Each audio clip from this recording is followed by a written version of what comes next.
Okay, guys, so something a little different, real life stuff.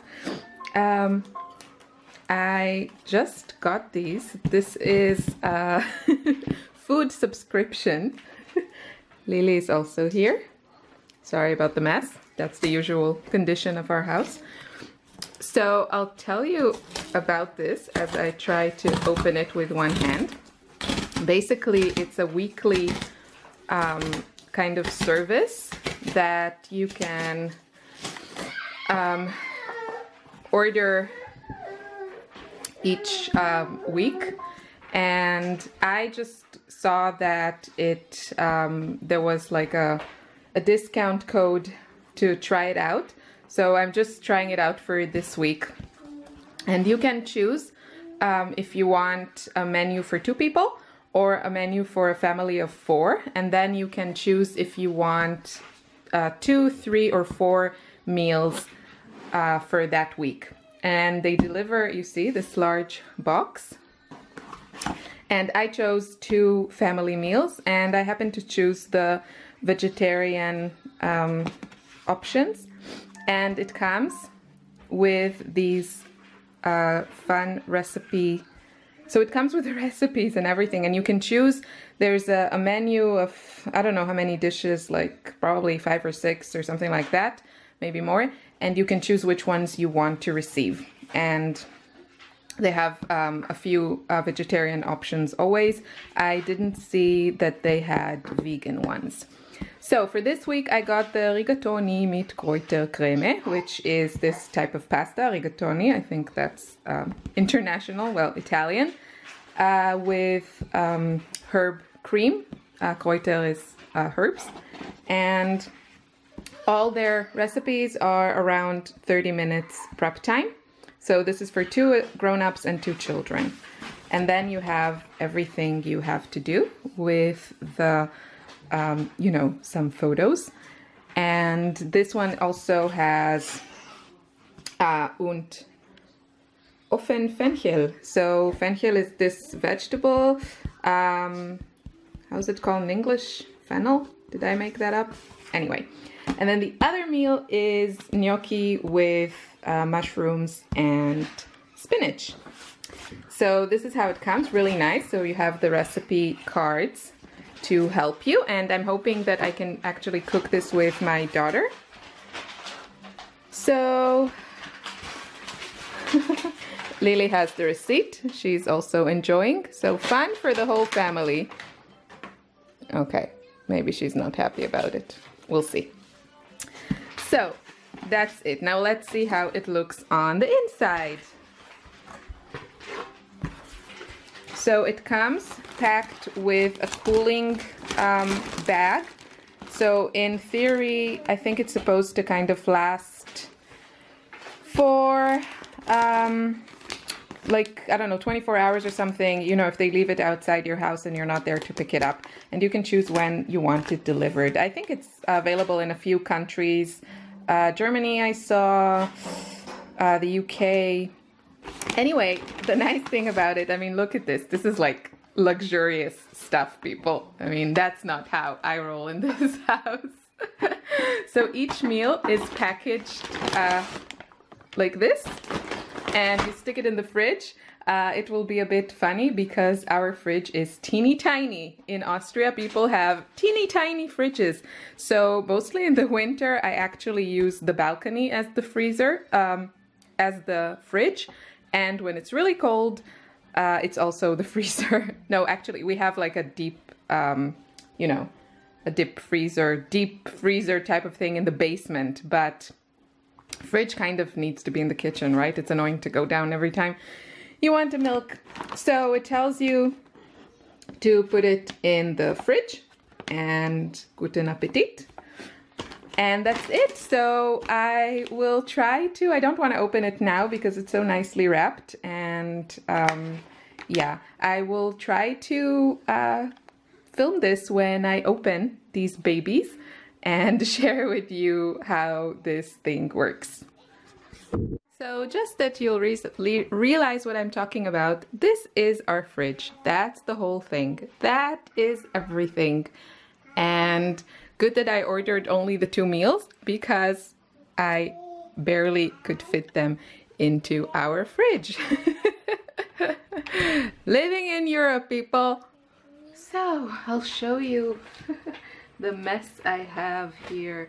It's Tuesday and I usually don't work on so many things at the same time, but I don't know, I've just been really enjoying art journaling and somehow it took over everything. So this is not really connected, it's just a piece of I don't know, some sort of watercolor paper, not extremely quality one, but it's okay. And I was just playing around with some color and with this gold powder. Wait, I'll show it to you. From Schminke, and it's called Aqua Trocol, something like that, bronze. And this is rich pale gold, and it says that you can mix it with a little water and then you have gold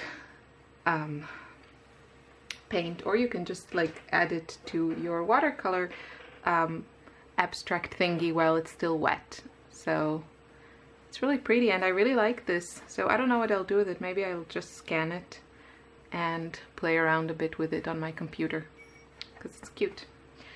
This is a project I'm working on. It's not finished and it has a lot of like pretty watercolor layers, and I think this will be in my next class, which is about art journaling, but I have to kind of revisit it.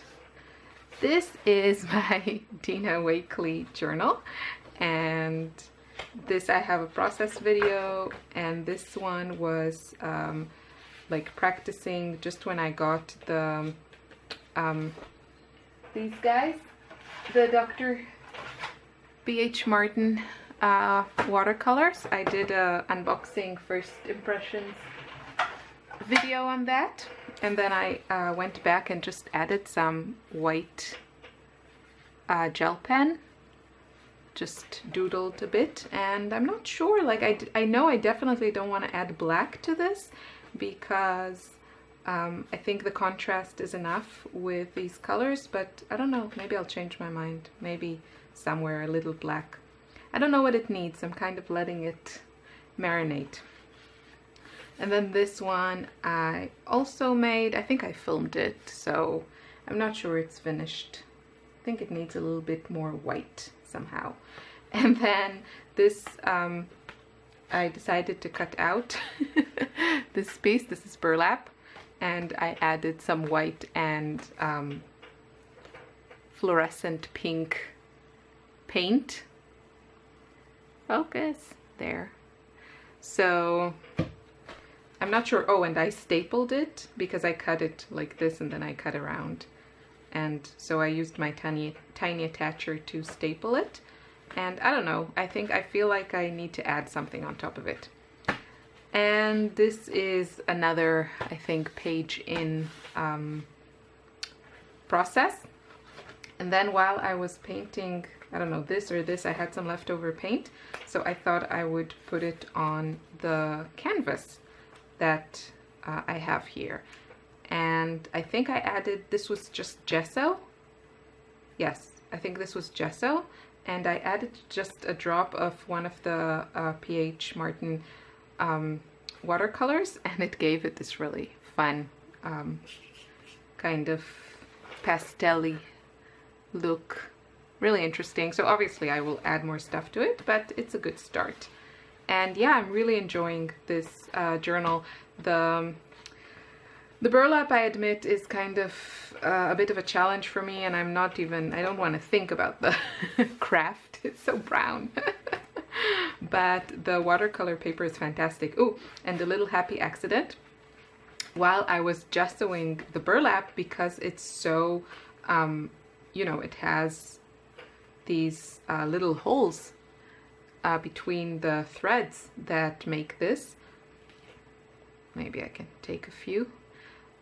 So because of these holes, it went over to the watercolor paper, and then I got this really cool texture So that's a really fun accident, and this never would have happened if this journal didn't have these interesting things in it.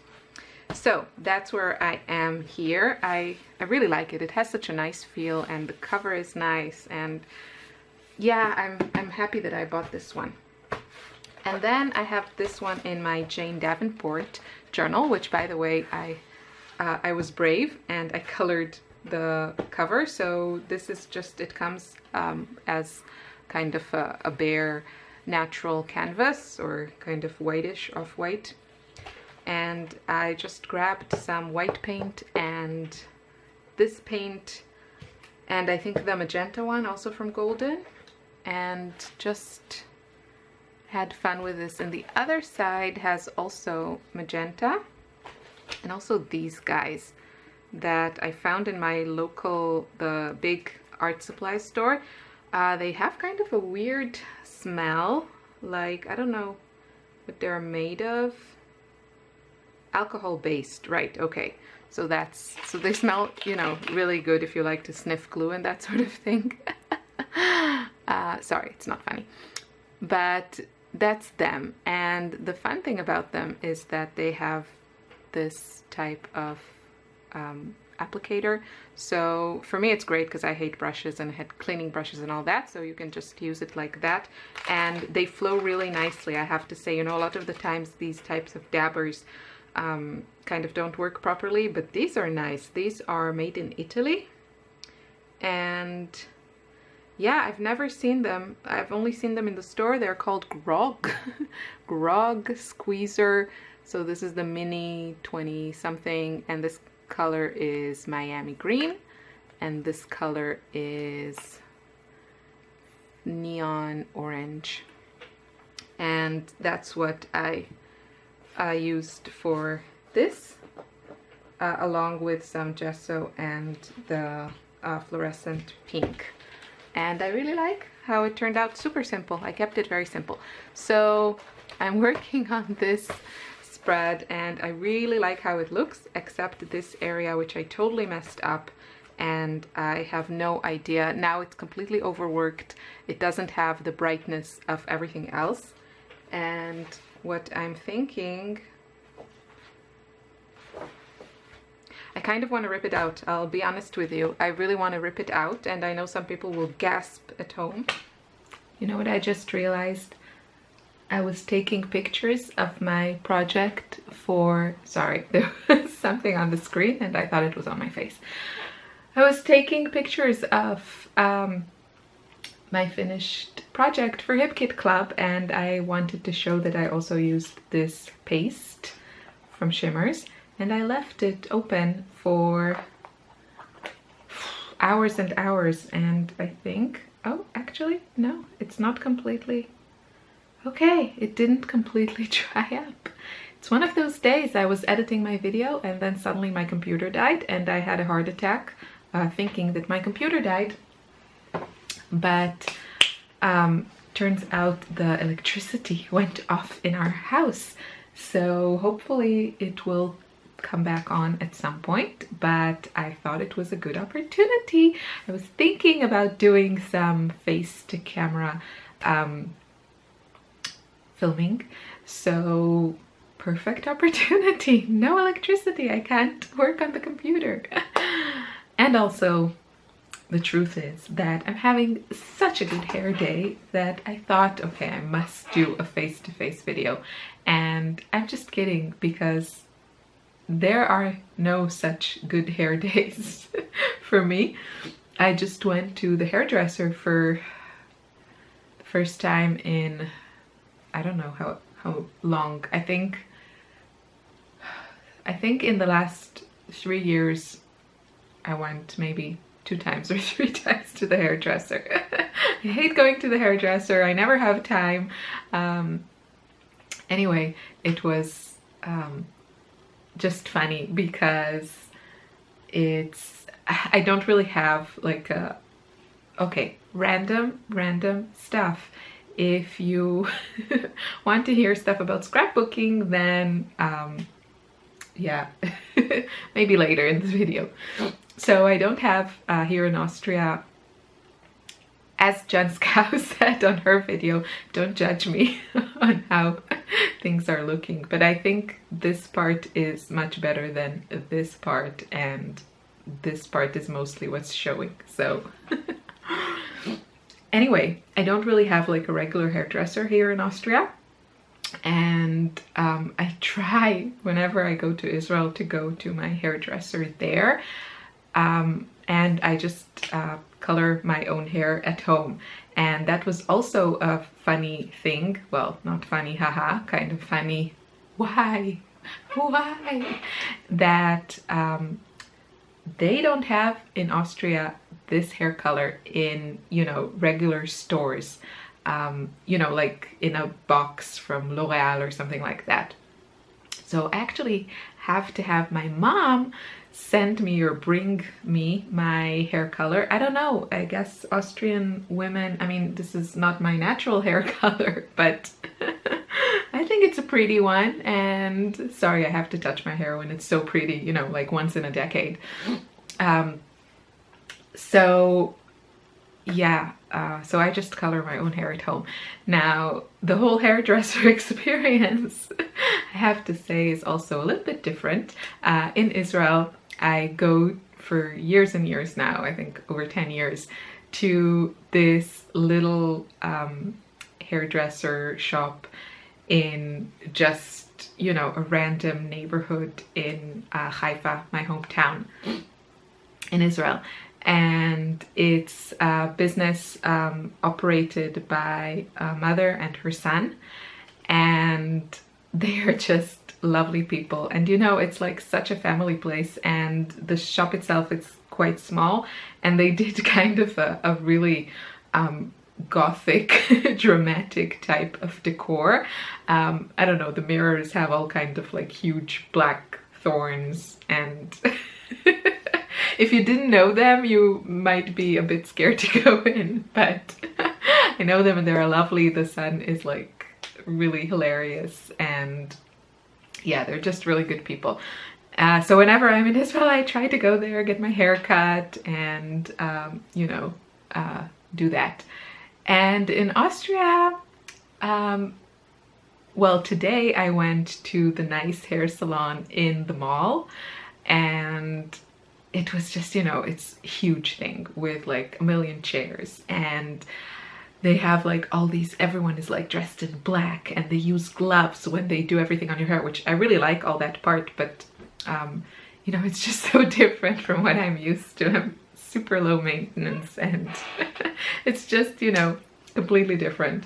And also why I don't like cutting my hair here is that most women, from what I've seen here in Austria, have really kind of smooth hair, you know, that European blonde hair. My daughter actually has, the older one has such hair, that fine blonde silky hair that, you know, you can brush at any time. And yeah, I don't have that. She didn't get that from me. I have it used to be curly. I think now it's just with, I don't know, the weather, climate here, pregnancies, hormones, I have no idea.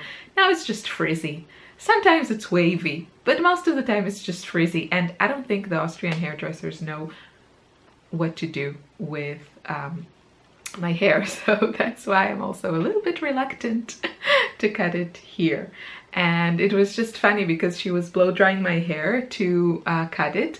And she asked me if I wanted straight or ein bisschen lockig, which is a little bit curly. And I said, ein bisschen lockig bitte. So, you know, because I actually don't like to blow dry my hair because of the heat, and I have dry hair as it is, so that extra damage is really not needed. So she worked and worked and worked to give it a little bit of a curl, but this is what to an Austrian apparently is a little bit curly, and this for me is like the straightest my hair has ever been, like ever. Anyway, yeah, so I was there for a long time. I hate everything that is, you know, grooming, and I never do these things. My mom is the complete opposite. I just yeah, it's just not my thing. So anyway, okay. So that was that, but that's why I have such nice hair. It's really, really unusual for me. I should take like a bunch of selfies so I can have selfies for the next 10 years until I go again to the hairdresser. I hope the electricity comes back soon. So yeah, what's going on? I've done a lot of art journaling this week. If you follow my channel, then you probably would have seen some of those videos. And I also did actually an art journal spread for my Hip Kit Club project that will come out on Sunday. I'm hoping to be able to post this vlog yeah, before that, we'll see. And other than that, not a lot of things. I showed you before that box of food that we got, and I made those 2 meals, and it was actually such a pleasure to cook like that. You know, that you have just the enough amounts of the ingredients, but turns out, well, first of all, my daughter is not as flexible with her menu as she used to be. And yeah, so that was a bit of a bust, and I enjoyed the food that I cooked, but also what they consider a family of 2 adults and 2 kids. I mean, Lily is just a baby, so she doesn't really eat our food, and definitely not in an amount that is substantial, but it's just way too much for us. And the good thing I had some good leftovers. But all in all, I really enjoyed the, you know, not having, it's less about the shopping, it's more about the coming up with ideas for recipes, because we do cook a lot from scratch, and